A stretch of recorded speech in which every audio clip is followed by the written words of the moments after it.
Glen, welcome to the Boy Scouts of America. You've been here a few months now. Tell us how it's going. What has it been like? You've had the chance to meet different people, kind of introduce yourself. Yeah. Just kind of tell me what that's been like. It's been overwhelmingly positive, Aaron. Met so many great people. I'm really grateful to be here. But for some of the people I've met, you know, they know where we were, and they're very realistic that we have work to do. And you've also had the opportunity to attend some scouting events, including the National Scout Jamboree. Welcome to the BSA right there, by the way. Yeah. What was that like? You've spoken to volunteers, and not just people here, in the office, but volunteers across the country. What kind of reception did you get from them? Yeah, if I had to sum up the volunteers in one word, certainly at the Jamboree, it would be passionate. Great deal of passion there. Mm-hmm. For me, the volunteers, absolutely phenomenal. The things they do with and for BSA just blows me away. And to be at Jamboree and to see kids not looking in their device but trading patches in 2023, marvelous. Very cool, very cool. And now that you have been here for a few months, you've gotten to know the BSA structure a little bit, our different programs. It can be a little bit complicated for someone maybe who's not familiar with the organization, but now that you've gotten your feet wet, what are some of your priorities? What do we need to accomplish here at the BSA? Yeah, how long do you have? We have a great deal to do. We have a lot of, I think, perhaps clearing up and being more precise with some of our policies so that we're not making policies that confuse people. And you know what, if policies need to be changed, that's what we should do. And that's something we're looking at. In the medium term, also looking at training and how we can refresh the training. And we're doing some of this work with and through also a youth protection committee, which is formed not only of experts in the field, but also of survivors of abuse in scouting. So those guys, again, passionate, energetic, they want to do the right thing. So there's a great deal of work to do, but it's a little bit like eating an elephant. And the good thing is I'm greedy and I want to eat that elephant. So we have a lot to do and we have a lot of work to get through. Can you tell us about any specific goals you have? Short-term, medium-term, long-term? Anything specific that you have on your radar? Yeah, short-term, I am very keen on refreshing the training. I mean, there's some great stuff in there. Those basic principles that keep kids safe in scouting. But I'm very keen to refresh that and bring it up to standard. I'm also very keen on empowering our scouts to protect themselves. Scouts is great for leadership, and for me, the scouts themselves can lead some of this work. So I think that's critical. In the longer term, there's some legislation actually that needs to be passed, which will allow us to share information in a much more open way. That's really challenging to pass legislation, right? So that's the kind of main long-term goal, but there's lots to do in between as well. You mentioned the committee that you worked with, volunteers. Again, like you said, our volunteers are passionate. In the case of that committee, they're also knowledgeable. They've got experience with this kind of thing. Can you talk about them a little bit and what their role is and what they do? Yeah, hugely knowledgeable. Literally decades and decades of experience from experts in the field, but also that lived experience of survivors of abuse. And their work with us is critical in terms of really driving forward with some of the positive changes that we've already identified, and then helping me and helping the BSA and what's next? Because really, child and youth protection is not a destination, there's a journey. Interesting. You mentioned some of the changes we've already implemented. One of those is a rule about camping. All adults staying overnight in connection with the scouting activity must be currently registered as an adult volunteer or an adult program participant. Can you talk about that rule a little bit? It's relatively new, and why it's necessary. Yeah, so that rule is necessary for a really basic common sense reason. If we think about the protection of our kids from child abuse, but also from bullying, from violence, from any form of hazing, we want to be sure, in fact, that everybody who shows up doesn't have a criminal record. Previously, somebody could have shown up for an overnight event and they may have had a criminal record and we just didn't know about it. So it's a real common sense thing to put in place to make sure we are aiming to do absolutely everything we can do to keep our scouts safe. You mentioned a second ago the passion of the BSA volunteers. Some of us have been around for a while, have volunteered for many, many years. So that passion obviously is a good thing. But when we talk to them about these new rules, these changes, how do we talk to them about it without, turning them off, without making, well, it didn't used to be like that. How do we communicate why these rules are necessary to these long-term volunteers who we love so much? How do we communicate these kind of things to them, do you think? Yeah, I think it's really what you just said, Aaron. It's about explaining the why. And if we don't do a good job explaining the why, then people understandably will rebel. And so some of the things we're doing in and around training, for example, we're going to create an avenue so that we take feedback as we're planning the training. We don't develop the training and say, here it is. We're going to have a staged approach to this so that we have a feedback cycle to check with folks in councils and volunteers. Is this training exactly the way we want it to be? Can you give us feedback as we go towards finalizing it? You've only been at the BSA a few months, but your experience in law enforcement in general goes way back, along with your experience in child protection. This is not your first job involved in child protection. Tell us about a nonprofit called Raven that you were involved with. Tell us what Raven is and how that all came to be. For sure. So actually, I'm still a voluntary board member of Raven. And we've only been formed for just over a year now. It's mostly former law enforcement. And we formed really for one purpose, and that was to transform the nation's response to child protection. What we've come to realize is we spend, for example, tens of billions of dollars fighting the drugs war, okay, but we spend less than $60 million for law enforcement protecting our kids, and that's wrong.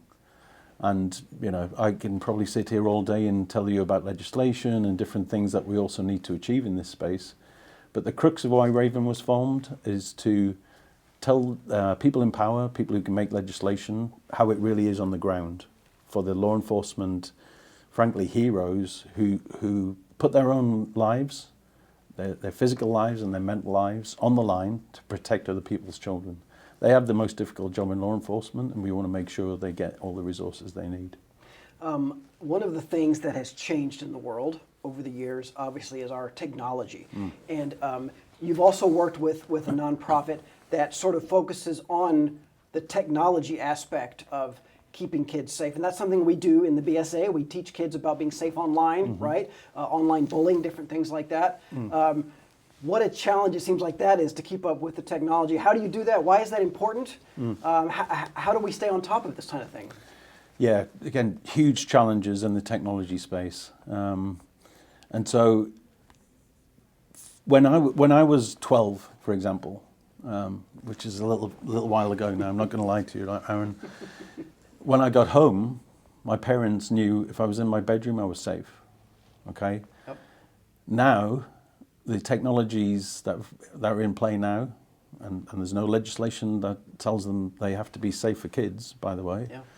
These technologies allow strangers into that 12-year-old's bedroom.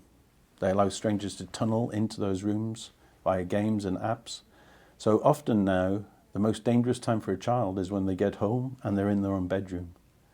Tragically, some of the abuse cases that are taking place, you can hear a parent in another room shouting for their child, "Hey, dinner's ready," when a child is being groomed and abused online.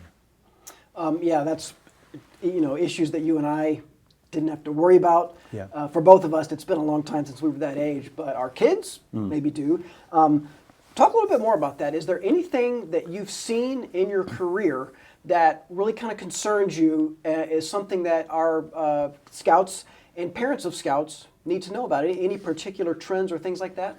Yeah, and so for parents, for grandparents, for scouts, it can seem overwhelming, but it really isn't. And the reason I say that is for parents and for grandparents they need to have one simple conversation with their kids, and that is this. If you make a mistake online, it doesn't matter what that mistake is, and it might even be sending a picture of yourself.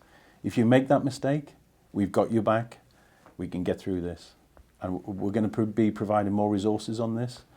But that very small conversation can literally be life-saving for a kid. Because some of the criminals involved in this horrific area of child abuse, they don't care about the child or the child's life or their mental state.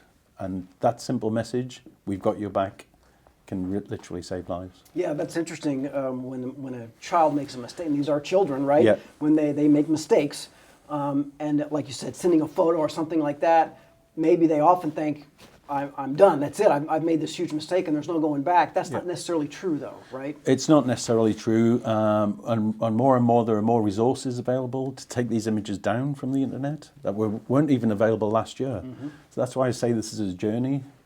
Things are always changing, the threat changes, and as much as possible we want to empower those kids, we want to empower the parents with key pieces of knowledge. I wouldn't expect anyone to go to the lengths that I go to stay on top of this stuff. That's our job, to keep on top of some of this stuff and share those simple messages with scouts, with parents, with scout leaders, so that the kids can be empowered themselves, and eventually the kids will be leading in this space in the same way they do in other areas of scouting. There's one particular word I've heard you say a few times since we've met. It's a very scary sounding word, but it's a word that I think that you think that we need to say. The word is sextortion. And that for a parent that sounds terrifying. What is sextortion? What do our parents and scouts need to know about that? Yeah, so sextortion is a still evolving threat to children. And again, some kids are sending pictures of themselves to who they think is another child. Now, for sextortion, particularly for financial gain, often now it's not another child, it's a criminal.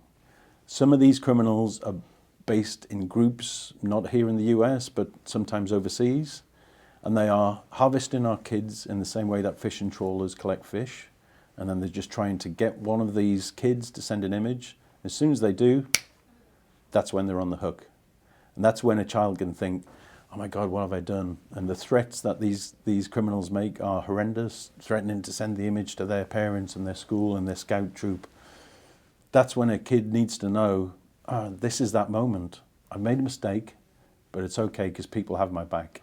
And that disclosure can literally save that kid's life. And that's where those conversations come in, parents and children, why it's important to sort of establish to them, hey, if this ever happens, we've got your back. Yeah. What else do we need to tell to our scouts about being safe online and looking out for things like that? Is the general rule, don't send a picture to anybody? What's your advice? Yeah, the general rule is literally that. If you don't send a picture, you're good. But we need to also be realistic about what kids are doing online these days. For me, I would never dream of telling anyone how to parent. It's all about sharing the information, and you work it out with your child. I have a 17-year-old. I have these conversations with him. Do you think he really wants to have those conversations? Not really. Yep. But we need to have them, even if you don't get any response. I sometimes talk to him when I'm in the car, and I know he's listening. He just needs to hear it now and again. Hey, just remember, we got your back. Simple as that. It's not a long, drawn-out conversation. You don't need to say, well, exactly what are you doing online? You know, and this varies for different age groups as well. And the conversations can't start too young, especially if you're giving a child a device, Cub Scout age. If you're giving a child a device, well, what does that device allow them to do? What are they doing with it? Can they connect with strangers? Are they taking pictures of themselves? And on and on. And as the child's age gets older, we have the different conversations. This is something, again, you've been studying and researching for many, many years, devoted your career to it, your life to it. Why? Where does that passion come from, Glen?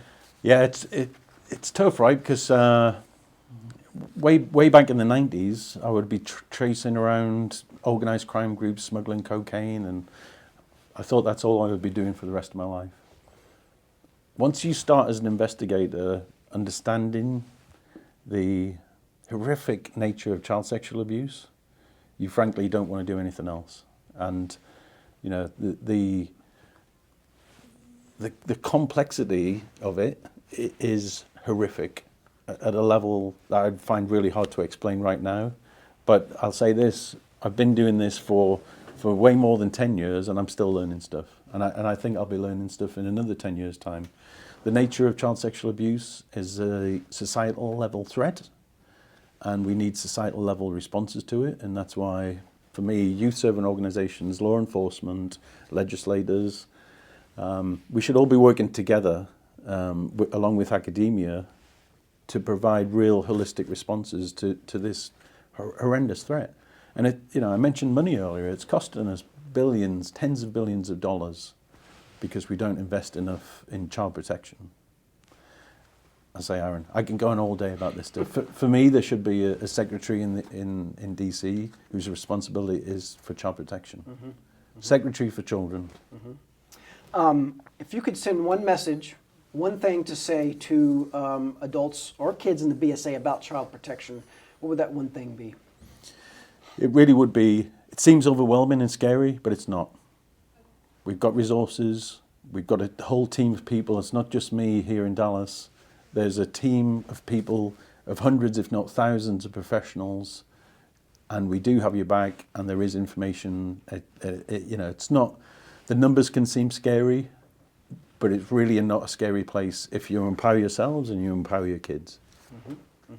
Mm-hmm. Glenn, anything else that we need to let our viewers know about child protection, about the BSA, about youth safety? Any other message we need to send out there?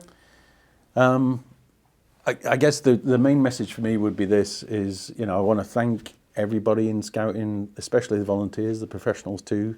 I have the honor of leading this work here in headquarters, but I work with and for them. I work with and for the Scouts. And, critically, it isn't just directly from child abuse, but you mentioned it earlier. Let's make sure our Scouts are safe from hazing, from bullying. These things can have horrific harm to kids in this space. So I really want to thank them for everything they do. And I would just say this, keep safe, Scout on, and be positive about the future, because we have a lot of work to do and we're going to get through it.